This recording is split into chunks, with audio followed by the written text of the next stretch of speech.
we're going to be looking at what is faith. We want to define it. We want to understand it. And I think there's too many out there that have decided that faith is something else. It's not what faith really is. You know, they've turned faith into, I'm going to do it myself. They've taught things, and we've watered down the gospel, and we've taught the gospel as, well, you know, the gospel is God helps those who help himself. And, you know, the reality is there is nothing in Scripture that says that. In fact, God asks that we depend on him. He's not looking for us to be independent. He's looking us for to be dependent on him. And if you really stop and think about that and realize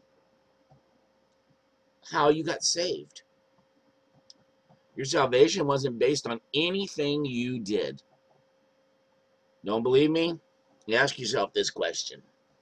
How many of you saved yourself? How many of you cleaned up your sin? How many of you died for your sin and rose again? How many of you did any of that? And if we're going to be honest with ourselves and we're going to look at ourselves, we need to realize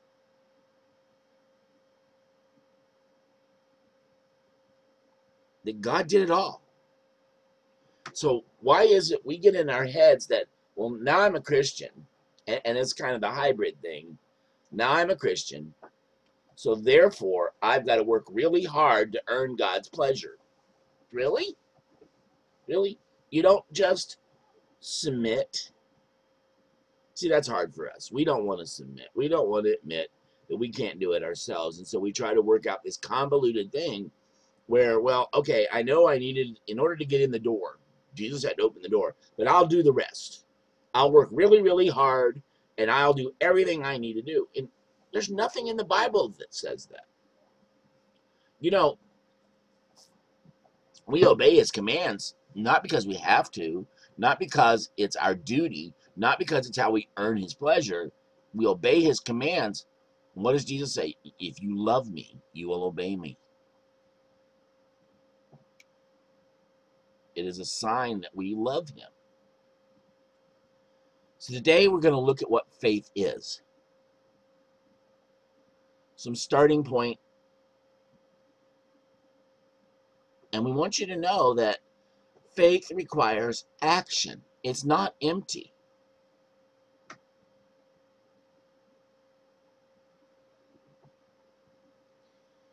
You know, I've seen God do miracles. People don't like that word miracle. Oh no, there's got to be a scientific explanation. You know, and I know my God has a sense of humor sometimes. I have a buddy of mine who pastors a church up north, and he was telling me the other day. He says they were having a meeting, him and some of the elders of the church, and they're in there in the church and having this discussion about something they were going to do. And this lady comes into the auditorium, and she wanted to ask, you know, she was definitely distraught.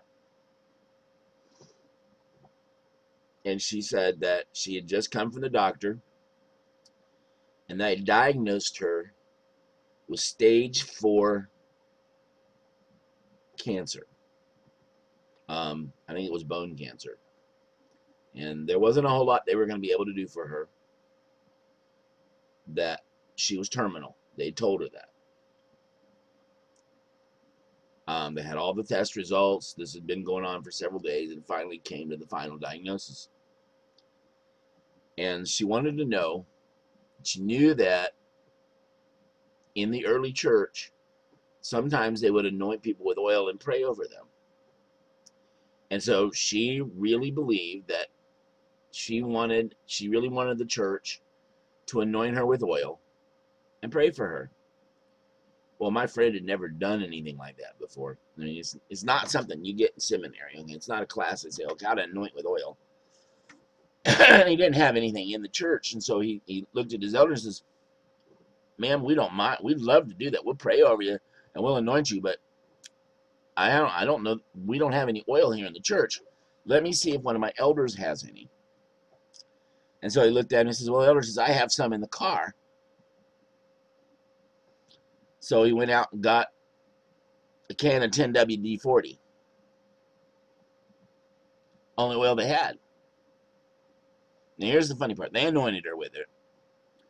And they spent an hour or so praying over her, begging God to intervene, giving her peace.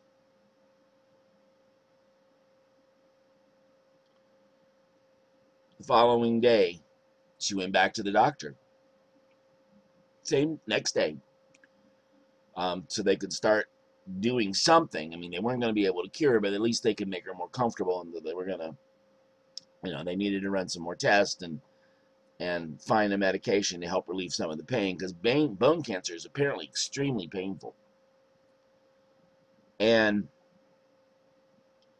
she went back to the doctor, and they ran the test, and came to her and looked at her funny and says, ma'am, we need to run some more tests. And so they ran, and they ran tests, and they ran tests again that they had run the day before. And finally, after most of the day running all these tests, they came to her and they sat down and says, ma'am, we don't know what happened. He says, but we can find no evidence of your cancer. It's gone. Can you tell us what happened? Because here's the screens. Here's the pictures. From the day before, there's the mass, and there's the cancer, and there's the damage. And this is it. This is what we see today, and there's nothing there. It's like it never existed. And she told them about what God had done for her. And I want you to know 3 of those doctors on that team got saved. See, that's the kind of miracle that God does.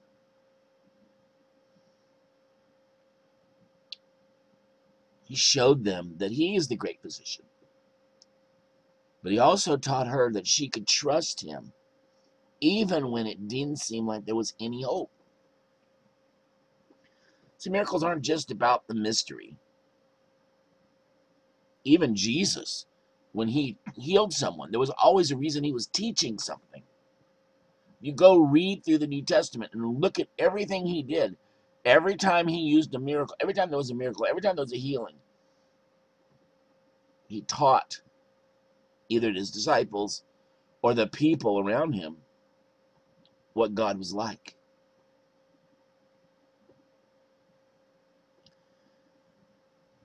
But we don't like having things we can't control or explain.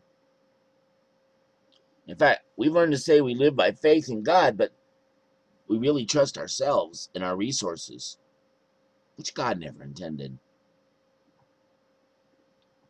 And I think that's why when things happen and we get overwhelmed so easily and we feel defeated so easily, because our faith is in ourselves and not in God. I've got to find a way to do this. I think one of the reasons we do that is because we don't want to look foolish. Well, if I tell them that I believe in God to handle this, and it doesn't happen, I'm going to look foolish. And I don't want to look foolish. The thing is, if you trust God, have faith in God, then it's an amazing testimony. And the bottom line is, folks, the foolishness of God is wiser than the wisdom of men. It's foolish to think you can walk on water Yet Peter did. It's foolish to think that you can walk across the Dead Sea on dry land because the water parted, but Moses did. It's foolish to think that you can feed 5,000 people with basically the contents of a Happy Meal. And Jesus did.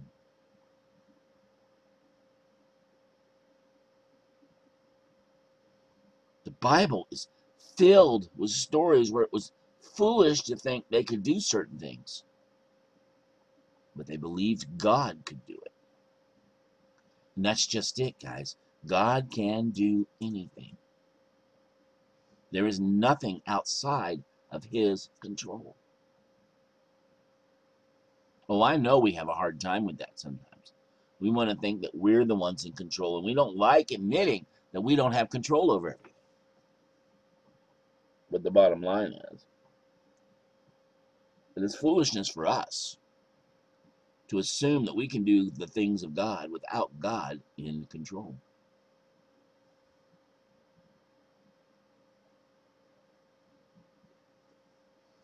That's our God. He is more than able.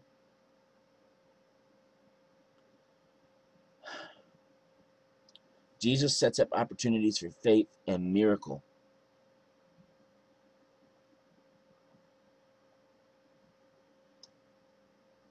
Jesus sets up opportunities.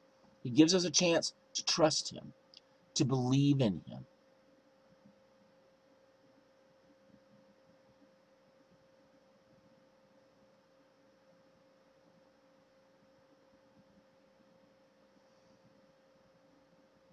And it is amazing to watch him at work.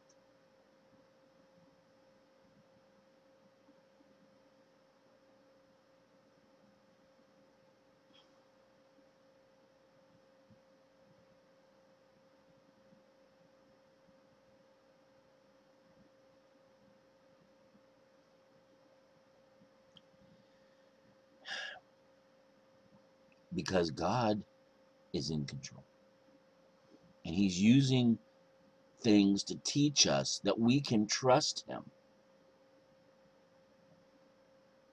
That we can trust him over and over again. And the more we trust him, the more he gives us opportunities to trust him more.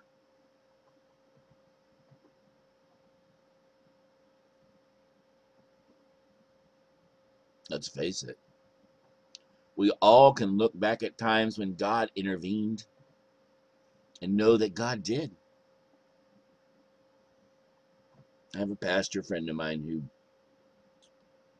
was driving. He went down the highway, spin, spin, spin. And then he came to a stop. No hurt, no damage, no wrecks. Shooken up a little bit, but perfectly safe. And then he went to get out of his car and realized he couldn't. Because his car, you guys ever seen electrical poles? And they've got those cables that come off the electrical pole to nail it to the ground?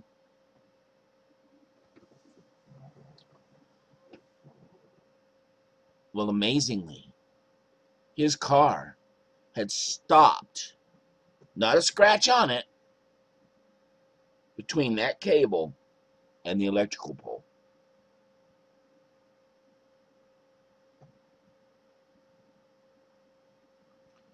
He actually had to climb in the back seat and get out the back door of his car to get out. But it just stopped there, unscathed, unhurt, untouched. The firemen were in amazement.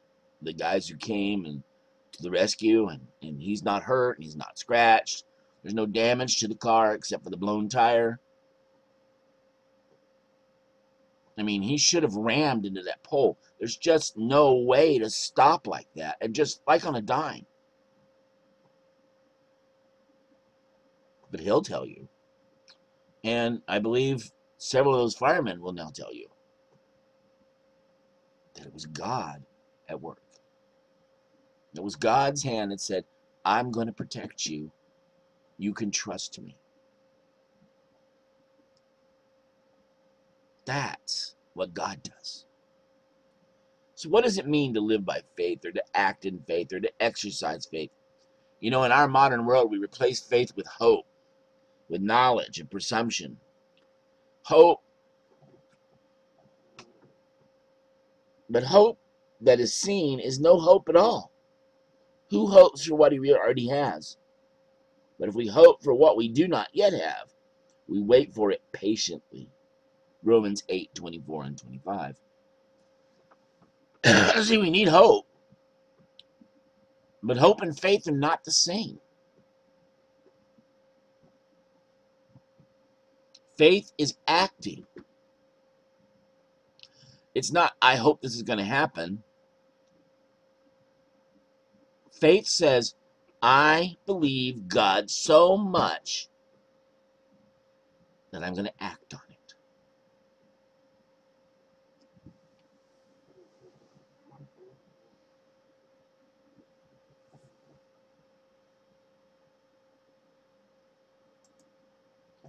And then, of course, there's knowledge.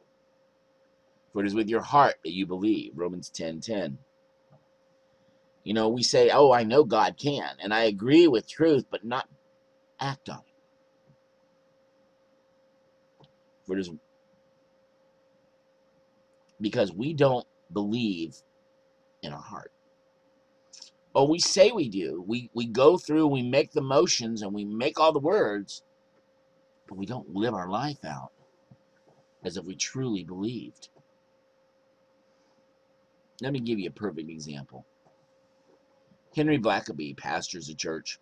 Well, he used to pastor a church. I think he's reached the stage where he can't anymore. But he wrote a book called Experiencing God. And a lot of people know it. And a lot of people have heard of it.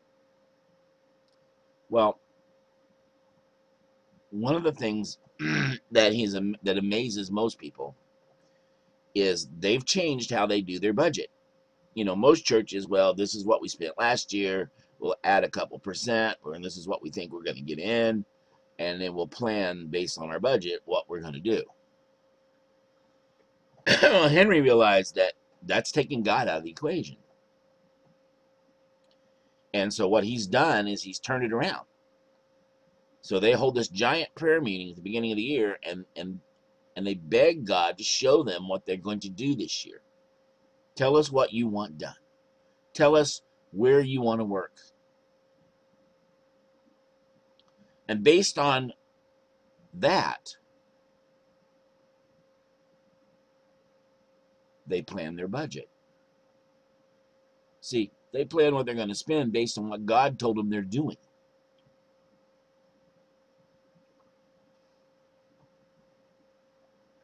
See, we can have all this knowledge, but we don't necessarily have the wisdom. And that's part of the issue is, folks, that we assume that we know everything,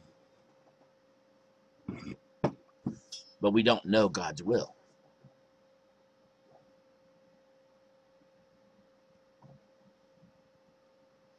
John Wesley said, the devil has given the church a counterfeit for faith. It's called mental assent. Well, I agree, and I think that I like that, but I'm not willing to step out on faith and take a chance and act on what God says is going to happen. Charles Blondin was an acrobat who started tightrope walking at the age of 5. He stretched a cable 1,100 feet across and 160 feet above Niagara Falls. He crossed the falls blindfolded, on stilts, pushing a wheelbarrow. He even stopped once and cooked an omelet halfway across. One day, after crossing with the wheelbarrow, he turned to the crowd and says, how many of you believe I can cross back pushing a man in this wheelbarrow? The crowd roared back, we believe, we believe. Okay, who's willing to volunteer to ride? Finally, one man said, I'll do it. That was the only one who truly believed that he could push a man across that on a wheelbarrow. Nobody in that crowd truly believed, because there was no action to their faith. And folks, if your Christianity is bland and you're just sitting there doing nothing, and the only thing your Christianity translates to is, well, I go to church on Sunday. I sit in my little chair and I listen to the preacher yell at me, and I take a nap, and I go home, and I'm done. Then you've missed the point. Because faith demands action. If you believe, you act on it.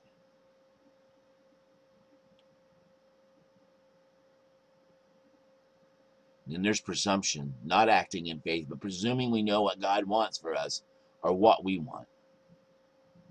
Webster's dictionary says the act of supposing something is true without examination or proof, to take it for granted, to assume.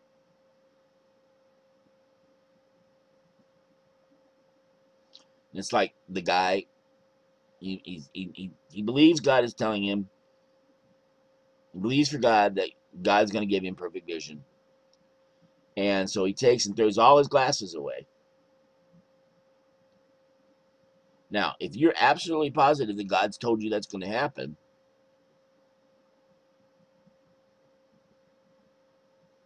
then maybe you should wait until you can see perfectly, and then you can throw your glasses away. Go read that chart, and then you'll have a great testimony. Well, he was wearing glasses yesterday, and he could hardly see, and here he is today, and he's got perfect vision. And you can say, hey, God did this.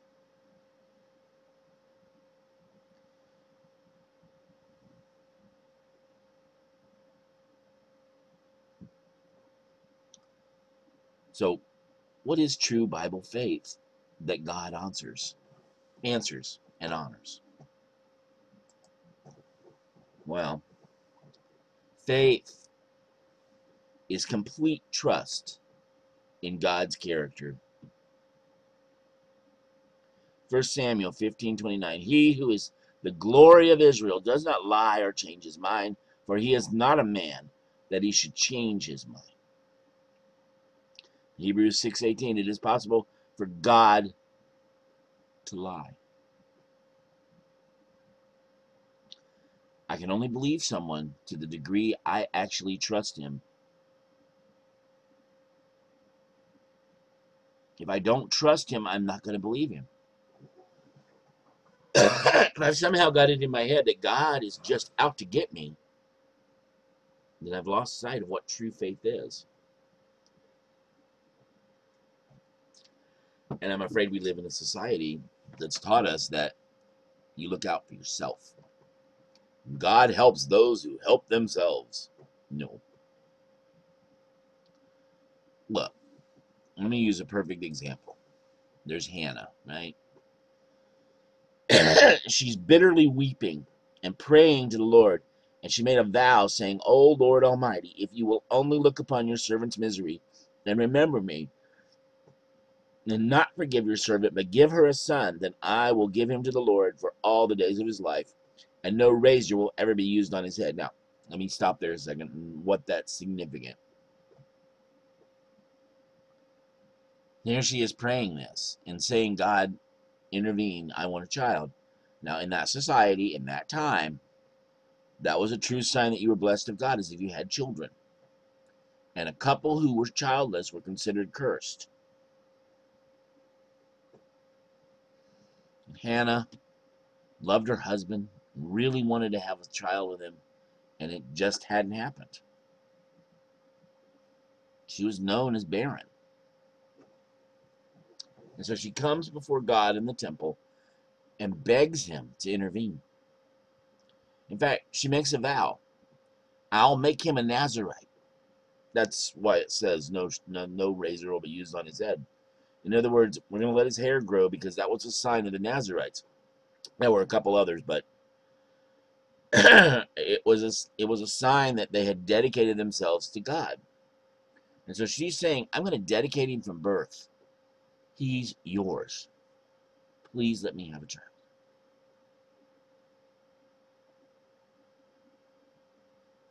And as she kept on praying to the Lord, Eli observed her mouth. Hannah was praying in her heart, and her lips were moving, but her voice was not heard. And Eli thought she was drunk, and said to her, "How long will you keep on getting drunk? Get rid of your wine."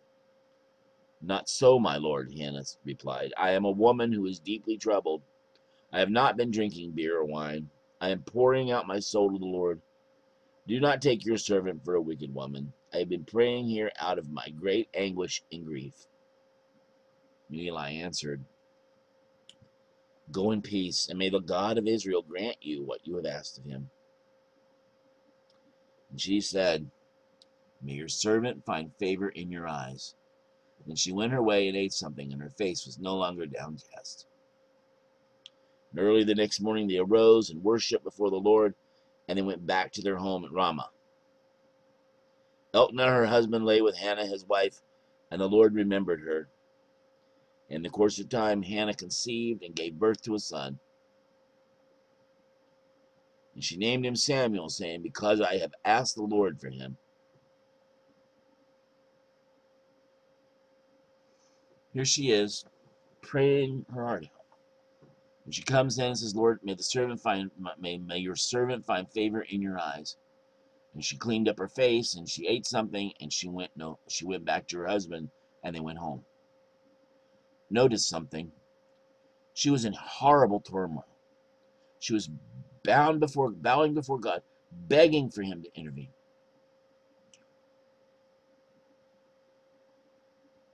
And yet at the end of the prayer, she got up and returned to her normal life. The attitude was different.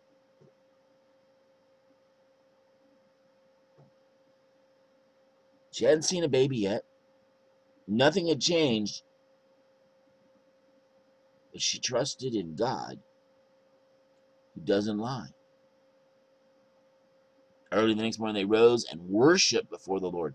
She wasn't mad at God. She believed God was answering her prayer. And he was. Now, guys, understand something. I realize it would have been very hard for her if God had said no. But it is possible.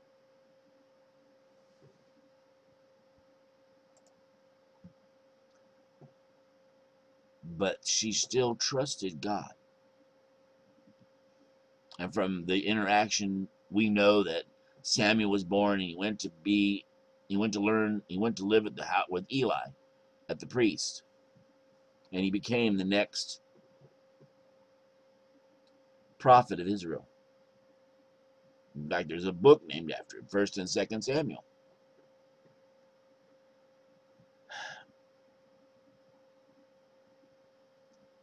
Let me give it this way. In 1988, the Olympics featured an exhibition of blind skiers going through a slalom course being directed by skiers with sight from behind them. And they would yell out left or right at the precise moment they had to turn. The blind skiers had to trust that the ones who could see were telling them the right direction to go. And by trusting them, they could successfully navigate the course. We don't necessarily see what's coming, but God knows. And so as believers, we must learn to utterly trust him.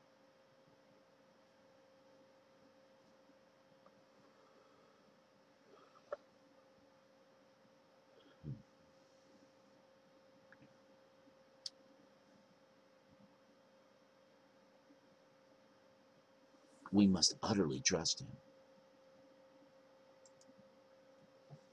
Faith is complete trust in God's word.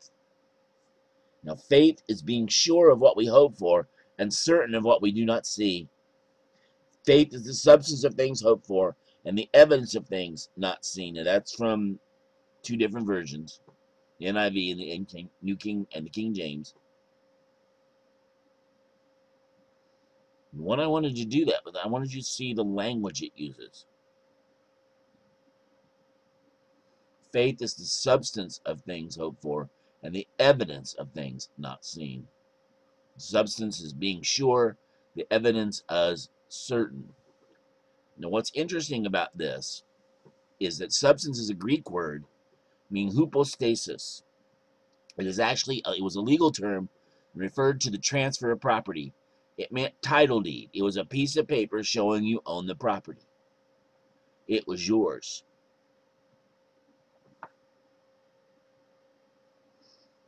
Like when you buy a house and you put a contract down, but until you have the contract or really the title, you don't own it.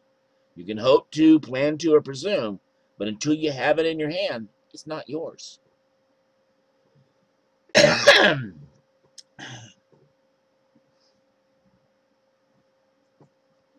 know somebody who works in real estate, and they have a master key to every home in West Palm Beach that's for sale, that's listed with her real estate agency. And she could go in and spend the night in any one of them. But just because she could didn't mean that they were her home. They weren't. They weren't hers. She had no hypostasis. She had no title deed. Faith is the hypostasis, is the title deed. The promise from God that what you are believing him for will happen. His word is his guarantee. Second, there's the word evidence, a legal term used in court of the ancient Greeks. It was the word elengachos, and I'm not pronouncing that right, but that's okay. It meant irrefutable evidence that a prosecutor presented in a courtroom that was so convinced the jury it was as if they were present at the actual crime.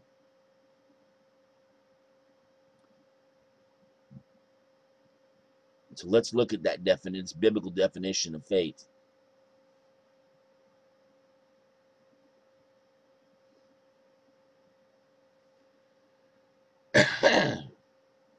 Sorry.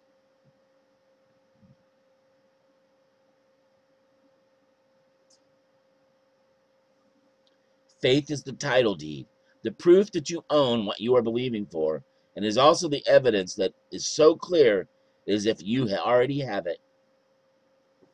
It is contractual and legal proof of what you are praying for. This built on what we have already said, that God can be trusted.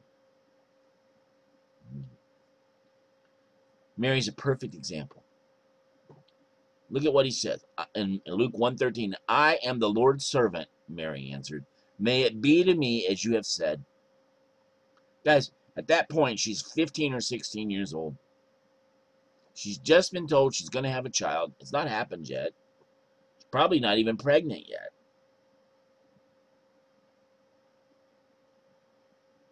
She's there with an angel who tells her all this stuff. And her answer is, I am the Lord's servant. May it be to me as you have said. In other words, I don't understand. I'm scared. But I believe God. It's a statement of faith, folks. May it be to me as you have said. I'm going to act as if this is already happening. I'm going to live this out because I believe God. Finally, faith is believing in spite of the circumstances. After the servant had lifted him up and carried him to his mother, the boy sat on his lap until noon, her lap until noon, and then he died. And she went up and laid him on the bed of the man of God and shut the door and went out. And she said, please send me one of the servants and a donkey so I can go to the man of God quickly and return. Why go to him today? He asked. It's not the new moon or the Sabbath. It's all right, she said. She saddled the donkey and said to her servant, lead on. Don't slow down for me unless I tell you. She set out and came to the man of God at Mount Carmel. When he saw her in the distance, the man of God said to his servant Gehazi, look, there's the Shunammite. Run to meet her and ask her, are you all right? Is your husband right? Is your child all right? And she said, everything is all right. Now, for those of us looking at, first words out of our mouth would be, well, my child's dead. But her faith in God was such that she knew that even if her child was dead, that everything was going to be all right. Now we know, if you go and read on the rest in 2 Kings, you'll see the prophet raises the kid from the dead. But she trusted God. She already knew that God was in control of it. Even if he'd have died, even if he'd been gone, God was still in control. She already knew that. She lived that out. She acted it out. This is my faith. I believe. I trust.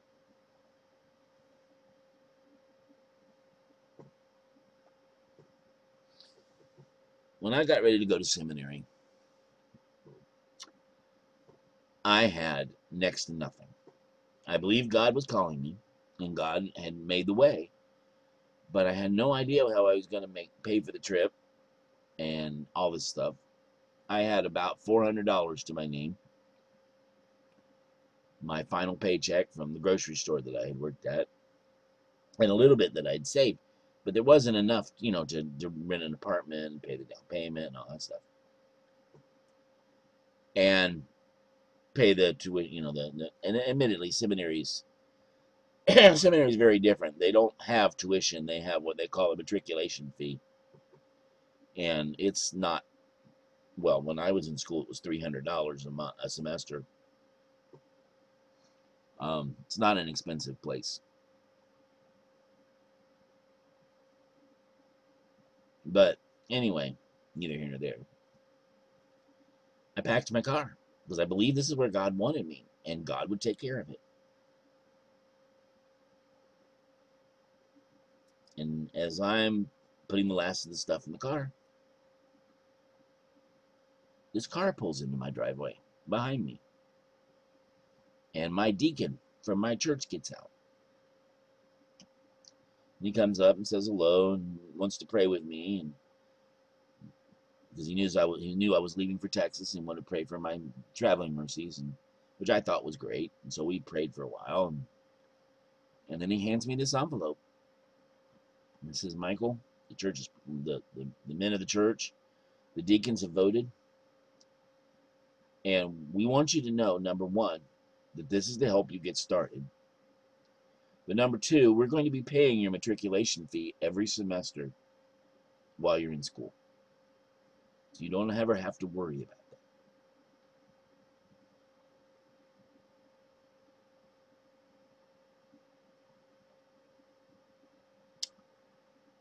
There was almost $1,000 in that envelope. It paid for my trip out there. It paid for the down payment on the apartment.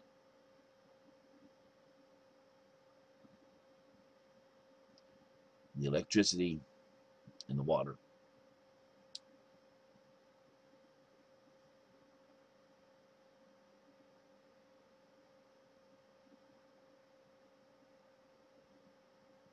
Because God is in control. So let me ask you, is there something you would like to believe God for? Something you said, God, I need your intervention in this. I want to act on as if I really believe it.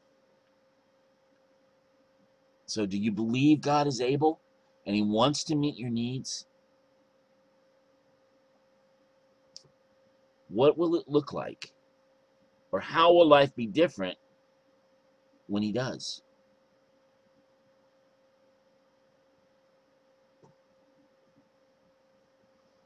Make sure you know what God's word says about your situation.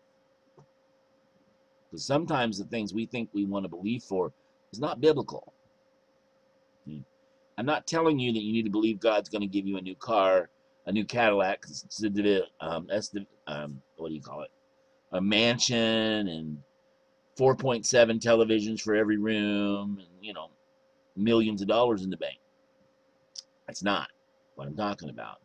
It says needs, not your wants. So you need to make sure that what you're asking for, what you're believing him for, is in line with what God's word says about it. And ultimately, are you willing to trust God completely? Are you willing to let God handle it, even when it doesn't seem like it's going the way you think it should? Let's close in prayer. Father, thank you. We stand amazed.